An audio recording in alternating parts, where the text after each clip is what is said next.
আজকে আমি বানাতে চলেছি একটা চটজলদি আলুর দমের রেসিপি। প্রথমে কড়াতে তেল গরম করে নিয়ে তেলের মধ্যে আমি জিরে আর শুকনো লঙ্কা ফোড়ন দিয়ে দেবো। তাতে আমি আলুগুলো দিয়ে ভালো করে ভেজে নিয়ে একটু কড়াইশুঁটি দিয়ে দেবো। এবার আমি তার মধ্যে দিয়ে দেবো একটা মশলা। সেই বেটে রাখা মশলাটার মধ্যে থাকবে টমেটো, আদা, কাঁচা লঙ্কা আর 6টা থেকে 7টা কাজু বাদাম।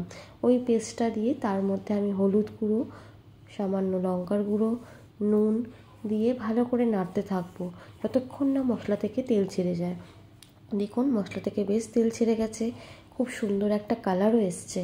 এবার আবার ভালো করে নেড়ে আমি এর মধ্যে একটু দিয়ে দেবো জলটা দিয়ে আবার আমি ভালো করে নেড়ে নিয়ে যতক্ষণ না তলা থেকে ভালো করে মশলাটা বেরিয়ে জল দিয়ে জলের সঙ্গে মাখো মাখো হয়ে যাচ্ছে ততক্ষণ আমি নাড়ার পর আমি দিয়ে দেবো একটু গুড়, চাকরি পাউডার, টেস্ট ব্যালেন্সের জন্য একটুখানি মিষ্টির, যেহেতু আমি চিনি ইউজ করি না, আমি চাকরি পাউডার ইউজ করি, তো সেই হিসাবে আমি দিয়ে দেবো চাকরি পাউডার।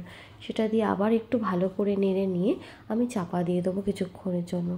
তারপর চাপা খুলে দেখবো বেশ ভালো করে ফুটে গেছে এবং আলুগুলো খুব ভালোভাবে সেদ্ধ হয়ে গেছে। আলু সেদ্ধ হয়ে যাওয়ার পর খুব ভালো করে নেড়ে চেড়ে নিয়ে আমি এর মধ্যে এবার দিয়ে দেবো একটু কসুরি মেথি। কসুরি মেথি দিলে কি হবে, খুব সুন্দর একটা গন্ধ আসবে এবং খেতেও খুব ভালো লাগবে। তারপরে কসুরি মেথি দেওয়ার পরে আমি দিয়ে দেবো 1 চামচ মতন ঘিটা দেওয়ার পরে আমি আবার একটু ভালো করে নেড়ে নিয়ে একটু কিছুক্ষণ চাপা দিয়ে রাখবো, যাতে কসুরি মেথি আর ঘিয়ের গন্ধটা চাপা দিয়ে রাখলে বেশ খুব সুন্দর আর একটা ফ্লেভার আসবে ভাপেতে থাকলে। চাপা দেওয়ার পর এবার আমি আমার আলুর দম রেডি। ব্যাস, এবার আমি জলখাবারের জন্য থালাটা সাজিয়ে নেব। আপনারা দেখতে থাকুন এবং আপনাদের যদি ভালো লেগে থাকে আমার ভিডিও, প্লিজ লাইক শেয়ার করবেন এবং কমেন্ট করবেন কেমন লাগলো।